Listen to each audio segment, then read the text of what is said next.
Hi hello నమస్తే, this is Sharada. Welcome back to my channel. ఒకప్పుడు మన అమ్మమ్మలు వాడే సున్నిపిండిని ఇంట్లోనే సింపుల్గా ఎలా చేసుకోవాలో మీకు ఈ వీడియోలో చూపిస్తాను రండి. రిజల్ట్ కూడా లైవ్లో చూడండి. పూర్వం మన పెద్దవాళ్ళు సబ్బులు కానీ కెమికల్స్ ఉన్న క్రీములు కానీ ఏమి వాడేవారు కదండి. అయినా కూడా చాలా తెల్లగా మెరిసిపోతూ మొహం మీద మచ్చలు లేకుండా, ముఖ్యంగా ఈ పిగ్మెంటేషన్ మచ్చలు లేకుండా చాలా బాగుండేవారు, తెల్లగా మెరిసిపోతూ ఉండేవారు. ఇప్పుడున్న పరిస్థితిలో మనం ఎన్ని క్రీములు వాడినా, ఎంత మంచి సోప్స్ వాడినా మొహం మీద మచ్చలు, పిగ్మెంటేషన్ ఇలాంటివి మాత్రం పోవటం లేదు. పైగా కొత్త మచ్చలు, తెల్లటి మచ్చలు కూడా వస్తున్నాయి కదా. అవి పోవటానికి ఎన్నో క్రీములు, ఎన్నో సబ్బులు వాడినా ఏం ఉపయోగం ఉండట్లేదు. ఒక్కసారి ఇంట్లోనే ఇలాంటి సున్నిపిండిని తయారు చేసుకోండి. ఇది చాలా బాగా యూజ్ అవుతుంది. ఇది చిన్నపిల్లలు వాడచ్చా, పెద్దవాళ్ళు వాడచ్చా, ముసలి వాళ్ళు వాడచ్చా, అమ్మాయిలు వాడచ్చా, అబ్బాయిలు వాడచ్చా, ఏ ఏజ్ వాళ్ళు వాడచ్చు అనే డౌట్స్ అన్నీ కూడా నేను మీకు ఈ వీడియోలో క్లారిటీ ఇస్తాను. ఇది ఏజ్తో సంబంధం లేకుండా అందరూ వాడుకునే సున్నిపిండి.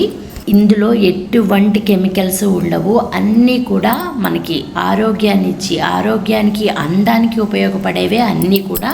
అందుకని ఎటువంటి కెమికల్స్ లేని సున్నిపిండి అనమాట.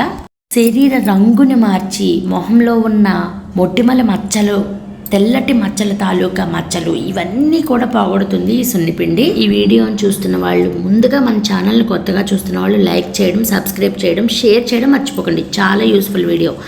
దీనికి కావాల్సినవి ముందుగా ఒక కప్పు, మీకు కప్పు కొలత చెప్తున్నాను. నేనైతే ఎక్కువే చేసుకున్నాను, మీకు ఒక కప్పు కొలత మాత్రం చెప్తున్నాను. కప్పుడు ఎర్ర కందిపప్పు అండి. ఎర్ర కందిపప్పు లేని వాళ్ళు మినప్పప్పు, మన తెల్ల మినప్పప్పు కూడా, మినపగుళ్ళును కూడా వాడుకోవచ్చు. తర్వాత శనగపప్పు, ఒక కప్పు శనగపప్పు. మనకి సున్నిపిండి అంటే ముఖ్యంగా కావాల్సింది శనగపప్పు కదా. తర్వాత ఇంకొక కప్పు పచ్చ పెసరపప్పు, అంటే పెసలు కూడా వాడుకోవచ్చు. నేను పెసరపప్పును వాడాను. తర్వాత ఆ కప్పుకి సగం బియ్యం అనమాట. బియ్యం ఎక్కువ వేయకూడదు, అది కూడా నేను ఎందుకో మీకు ముందు చెప్తూ ఉంటాను. తర్వాత ఇది నేను చూపిస్తున్నాను కదండి, అది బార్లీ పౌడర్. బార్లీలు ఉంటే తెచ్చుకుని పౌడర్లో కూడా చేసుకోవచ్చు, లేదా బార్లీ పౌడర్ ఉంటే అది కూడా వేసుకోవచ్చు. అది కూడా హాఫ్ కప్పు. తర్వాత మెంతులండి. ఈ మెంతులు కూడా హాఫ్ కప్ అనమాట. అన్నీ మనం సమానమైన కొలతల్లో తీసుకున్న మెంతులు, బార్లీ పొడి, బియ్యం మాత్రం తగ్గించుకోవాలి. మనకి సున్నిపిండి అంటేనే పెసరపప్పు, పచ్చ పెసలు కానీ పెసరపప్పు కానీ. ఈ ఎర్ర కందిపప్పు మాత్రం మన ఫేస్కి పట్టుకుని ముడతలు లేకుండా చేస్తుంది. శరీరానికి మొత్తం పెట్టుకున్న అంతే కూడా ముడతలు లేకుండా చేస్తుంది. తర్వాత శనగపప్పు, మనకి తెలిసింది, కలర్ వస్తుంది. బియ్యం, ఎక్కువ బియ్యం వేయకూడదండి, డ్రై అయిపోతుంది మన ఫేస్. అందుకని ఈ మెంతులు స్కిన్ని స్మూత్గా చేస్తుంది, యాంటీ ఫంగల్గా కూడా ఉపయోగపడుతుంది, చర్మ వ్యాధులు రాకుండా కాపాడుతుంది అనమాట. తర్వాత బియ్యం అనమాట. ఈ బియ్యం మనకి చర్మానికి వైట్నింగ్ రావడానికి, అంటే తెల్లగా రావడానికి ఉపయోగపడతాయి. తర్వాత బార్లీ పొడి. ఈ బార్లీ పొడి డార్క్ సర్కిల్స్, అంటే కళ్ళ కింద ఉన్న నల్లటి మచ్చల్ని తొలగిస్తుంది అనమాట. ఇలా ఎన్నో రకాల ఉపయోగాలు ఉన్నాయి. ఈ పౌడర్లన్నిటితో పాటు మనం ఇంకా యాడ్ చేయాల్సినవి కొన్ని ఉన్నాయి, అవి కూడా చూపిస్తాను. ఇందులో ఉన్న ఎర్ర కందిపప్పు మాత్రం మన ఫేస్లో ఉన్న మురికిని మొత్తం రిమూవ్ చేస్తుంది అనమాట. ఇలా నేను ముందుగా పెసరపప్పు వేసుకున్నాను. పెసరపప్పుని ఇలా మిక్సీ చేసుకున్నాను. మీకు తొందరగా అవ్వాలంటే ఒక్కసారి పొడిగా వేయించుకుని కూడా మిక్సీ చేసుకోవచ్చు. నేనైతే పచ్చి పెసరపప్పు ఎండలో పెట్టింది మాత్రమే ఇలా పొడిగా చేసుకున్నాను. ఇలా నేను ఒక కప్పుడు మాత్రమే మీకు చూపిస్తున్నాను. కప్పుడికి నాకు ఇంత పిండి అయింది, జల్లించుకున్నాను. తర్వాత శనగపప్పు. ఇలాగే మనం ప్రతిదీ మిక్సీలో ఆడుకోవడం, మరీ మెత్తగా కాకుండా కొంచెం బరకగా జల్లించుకోవడమే. ఆల్రెడీ మనకి తెలిసిన విషయమే. ఈ శనగపప్పుని మనం వాడడం వల్ల మన చర్మానికి ఉన్న ముడతల్ని బాగా తొలగిస్తుంది అనమాట. ఆల్రెడీ మెంతులు కూడా మన ఫేస్కి, బాడీకి ఉన్న నల్లటి మచ్చల్ని పోగొడుతుంది, ఫంగల్ ఇన్ఫెక్షన్స్ రాకుండా చేస్తుంది అనమాట. ఇవన్నీ నేను ఇలా తీసుకుని మెత్తగా మిక్సీలో ఆడుకుని పొడిని చేసుకున్నాను. మీరైతే మీకు ఆడుకోవడం కష్టం అనిపిస్తే మీరు చక్కగా మిల్లు పట్టించేసుకోండి. అన్నీ కూడా ఒక్కసారి వేపుకుంటే బెటర్ అనిపిస్తే వేపుకోండి, లేదంటే ఇలా పొడిగానైనా పక్కా కొలతలతో పెట్టుకుని ఇచ్చేయండి, మెత్తగా పొడిని చేస్తారనమాట. ఇంట్లోనే ఇలాంటి సున్నిపిండి వాడటం వల్ల బయట పొల్యూషన్కి బయట తిరిగే మగపిల్లలకి ఆడపిల్లలకి మొహం మీద ఉన్న బ్లాక్ మచ్చలు అన్నీ పోతాయి అనమాట. వీటితో పాటు నేను కొంచెం వట్టి వేళ్ళను కూడా తీసుకున్నాను. ఈ వట్టి వేళ్ళు ఏంటంటే యాక్ని రాకుండా కాపాడుతుంది, అంతేకాదు యాంటీ ఇన్ఫ్లమేటరీగా యూజ్ అవుతుంది అనమాట. కొంచెం కట్ చేసుకుని మిక్సీ చేసుకోవాలి. అవి కూడా మిక్సీ చేసినవి జల్లించుకోవాలి. ఇవన్నీ మొత్తం అన్నీ జల్లించుకున్నవి మిక్సీ చేసుకున్నవి అన్నీ ఒక దాంట్లో వేసుకుని, పెద్ద దాంట్లో వేసుకుని, ఇంకా మనం కలపాల్సినవి ఇంకా చాలా ఉన్నాయి కాబట్టి ఒక పెద్ద బౌల్లో వేసుకుని కలుపుకోవడానికి వీలుగా చేసుకోవాలన్నమాట. మిక్సీ చేసినవన్నీ మన ఆయుర్వేద ఔషధ గుణాలు ఉండే స్కిన్కి చాలా బాగా ఉపయోగపడే ఐటమ్స్ అన్నీ మనం గ్రైండ్ చేసేసుకున్నాం. ఇప్పుడు మెత్తగా పొడి చేసుకుని పెట్టుకున్న బార్లీ పౌడర్ని కూడా వేసేసుకున్నాం. ఇందులో కొన్ని వేయాల్సినవి ఉన్నాయి. అవి ఏంటంటే కస్తూరి పసుపు. ఈ కస్తూరి పసుపు శరీరానికి విపరీతమైన ఛాయ్ ఇస్తుందండి. మగపిల్లలకే ఎక్కువ వాడాలి అనుకుంటే ఈ కస్తూరి పసుపుని కొంచెం తగ్గించుకోండి, లేదా ఆడపిల్లలు కూడా వాడుకోవచ్చు అంటే కొంచెం ఎక్కువే వేసుకోండి. మగపిల్లలకి వేయాలంటే మగపిల్లలు కూడా వాడతారు అనుకుంటే కొంచెం తగ్గించండి.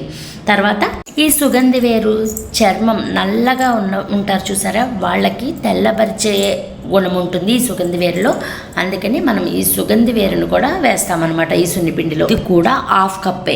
నేను పప్పులన్నీ కూడా కప్పు తీసుకున్నానండి. బియ్యం ఒకటి హాఫ్ కప్ తీసుకున్నాను. అది మన శరీరాన్ని డ్రై చేస్తుంది కాబట్టి సుగంధి వేరు కూడా హాఫ్ కప్పే. అన్నీ కూడా మిగతా పొడులన్నీ కూడా హాఫ్ కప్పే. కప్పుడికి హాఫ్ కప్పు. పక్కా కొలతలు అయితే చూసుకోండి. ఈ తుంగమస్తలు దేనికంటే మొహం మీద గుంటల్లా ఉంటాయి కదండి, గుంతల్లా పడిపోయి ఉంటాయి కదా, ఆ గుంతలు పోవడానికి తుంగమస్తలు చాలా బాగా ఉపయోగపడుతుంది. ఇది కూడా హాఫ్ కప్. తర్వాత గంధ ఖర్జూరాలు, వీటిని తెల్ల పసుపు అని కూడా అంటారండి. ఈ తెల్ల పసుపుని మొహానికి మనం వాడటం వల్ల, ఫేస్కే కాదు శరీరానికి కూడా వాడటం వల్ల మన మొహం మీద ఉన్న మొటిమల తాలూకా మచ్చలు, శరీరానికి ఉన్న కాలిన గాయాల మచ్చలు కూడా పోతాయి అన్నమాట. ఒక ముఖ్యమైన ఇంగ్రీడియంట్ ఏంటంటే బావంచాలు. ఈ బావంచాల చూర్ణం ఇందులో వాడటం వల్ల అండి సోబి మచ్చలు ఉంటాయి కదా, తెల్లటి సోబి మచ్చలు, ఆ సోబి మచ్చలు శరీరం మీద ఎక్కడ ఉన్నా ఈ బావంచాలను వాడితే, ఈ పొడిని సున్నిపిండిలో కలుపుకొని వాడితే చాలా మంచిది. అంతే కదండి, మంగు మచ్చలు కూడా ఈ బావంచాల పొడి వల్ల పోతాయి అన్నమాట. తర్వాత గులాబీ పువ్వుల పొడి, ఇది మనం ఇంట్లో కూడా చేసుకోవచ్చు. గులాబీ రెక్కల పౌడర్. ఈ గులాబీ రెక్కల పౌడర్ని మనం గులాబీ తెలుసు కదా, మనకి మంచి ఫ్లేవర్ వస్తూ మంచి స్మెల్ వస్తూ ఉంటుంది. బ్యాడ్ ఆర్డర్ రాకుండా మంచి సుగంధభరితమైన స్మెల్ రావడానికి గులాబీ రెక్కల పొడి చాలా బాగా ఉపయోగపడుతుంది. అంతేకాదు మన శరీరానికి మాయిశ్చరైజర్గా కూడా చాలా బాగా ఉపయోగపడుతుంది ఈ గులాబీ రెక్కల పొడి. అంటే శరీరాన్ని ఎక్కువ పొడి బారకుండా కాపాడుతుంది అనమాట ఈ గులాబీ రెక్కల పొడి. ఇది మాత్రం నేను 1 కప్ ఫుల్గా వేసుకున్నానండి. నేను మీకు చూపించిన క్వాంటిటీ కన్నా నేను ఎక్కువే తీసుకున్నాను. నేను మీకు కప్పు కొలత చెప్పాను, నేనైతే ఎక్కువ చేసుకున్నాను. 2 కప్స్ దాకా చేసుకున్నాను. మీకు చెప్పింది మాత్రం కప్పు కొలతనే, ఎందుకంటే మీకు ఈజీగా అర్థం అవ్వాలని కప్పు కొలతతో చెప్పానమాట. ఇందులో వేసినవన్నీ కూడా మనకి ఆయుర్వేద ఔషధ గుణాలు ఉన్న పౌడర్లేనండి. మనకి మార్కెట్లో ఈజీగా దొరికేస్తాయి. అమెజాన్, ఫ్లిప్కార్ట్ ఇలాంటి వాటిల్లో కూడా దొరుకుతాయి. బయట ఆయుర్వేదపు షాపుల్లో కూడా దొరుకుతాయి అన్నమాట. ఇవన్నీ వేసి ఒక సున్నిపిండిలాగా చేసుకోండి. నేనైతే పిల్లలకి అందరికీ, మాకు ఇంట్లో పెద్దవాళ్ళకి పిల్లలకి అందరికీ ఉపయోగపడాలని కొంచెం ఎక్కువగానే చేసుకున్నాను. మీరు కూడా ఒక్కసారి ఎక్కువగా చేసుకుంటే చాలా రోజుల వరకు వస్తుంది. ఇది పాడవ్వదు కూడా కదా, అందుకని ఎక్కువ రోజులు వచ్చేలాగా చేసుకోండి. ఇంకొక చిన్న చిట్కా ఏంటంటే, మీరు ఈ సున్నిపిండి పెట్టుకుని వెంటనే కడిగేసుకోకండి, వెంటనే వాష్ చేసేసుకోవాలని మాత్రం అనుకోకండి. ఒక 2 మినిట్స్, కనీసం 5 మినిట్స్ అయినా సరే ఫేస్కి కానీ శరీరానికి కానీ పట్టి ఉండేలా చూసుకోండి. అప్పుడే మన శరీరానికి మంచి రిజల్ట్ ఉంటుందన్నమాట. ఫేస్కి అయితే బయటకు వెళ్ళి పొల్యూషన్ వల్ల బ్లాక్గా ఒక మచ్చలాగా ఏర్పడిపోతున్నాయి పిల్లల ఫేసెస్ అన్నీ. ఇప్పుడు ఎంత కలర్ ఉన్న వాళ్ళైనా బయటకు వెళ్ళొస్తే మాత్రం చాలా రకరకాలుగా తయారైపోయి వస్తున్నారు. ఫేసెస్ కానీ హెయిర్ కానీ అంత పొల్యూషనే ఉంది బయట ఇప్పుడు. అలాంటి వాళ్ళకి చక్కగా ఈ పౌడర్ తీసుకుని వచ్చిన వెంటనే ఈ పౌడర్లో కొంచెం వాటర్ కానీ, రోజ్ వాటర్ కానీ, పాలు కానీ, పెరుగు కానీ ఏదైనా వేసుకుని ఫేస్కి రాసుకుని చూడండి. వెంటనే ఎంత రిలాక్సింగ్ కనిపిస్తుందో మీకే తెలుస్తుంది. ఇప్పుడు నేను మీకు రిజల్ట్ కూడా చూపిస్తున్నాను. నేను ఒక్కసారి హ్యాండ్కి చేసి చూపిస్తాను రండి. హ్యాండ్కి మొత్తం నేను ఒక 2 మినిట్స్ కూడా ఉంచలేదు, కడిగేశాను. మొత్తం మీకు చేసి చూపించడానికి మాత్రమే ఇలా వాడాను. నా ఇంకొక హ్యాండ్కి ఆ హ్యాండ్కి ఉన్న తేడా కూడా మీరే గమనించండి. చాలా రిజల్ట్ వచ్చిందండి. ఫేస్కి మన బాడీకి ఉన్న బ్లాక్ మురికి అంతా మొత్తం పోతుందన్నమాట. ఫేస్కి డైలీ పెట్టుకున్న ప్రాబ్లం లేదు, వీక్లీ 2 టైమ్స్ మాత్రం బాడీ మొత్తం పెట్టుకోండి, మంచి కలర్ వస్తుంది. బాడీకి ఉన్న ఫంగల్ ఇన్ఫెక్షన్స్ ఏమన్నా ఉన్నా పోతాయి, దురదలు మచ్చలు ఇలాంటివన్నీ కూడా పోతాయి, మంగు మచ్చలు పోతాయి, తెల్లటి సోబి మచ్చలు కూడా పోతాయి అన్నమాట. ఇది వాడితే చాలా రిలాక్సింగ్గా ఉంటుందండి. బయటికి వెళ్ళొచ్చిన తర్వాత మనం ఫేస్కి ఇది ఒకటి రాసి ఒక 2 మినిట్స్ నుంచి 5 మినిట్స్ వరకు ఉంచుకుంటే చాలా రిలాక్సింగ్గా మంచి ఫ్రెష్నెస్ వచ్చేస్తూ ఉంటుంది. హ్యాండ్కి మీరే చూస్తున్నారు కదా తేడా. ఇలా రోజు వాడితే ఎంత తేడా ఉంటుందో మీరే చూడండి. ఈ వీడియో అందరికీ షేర్ చేయండి, చాలా బాగా ఉపయోగపడుతుంది. మీ ఫ్రెండ్స్ అండ్ ఫ్యామిలీతో షేర్ చేసుకోవడం అస్సలు మర్చిపోకండి. మీరైతే లైక్ చేసి ఇది వాడితే కామెంట్ చేయండి. Thank you.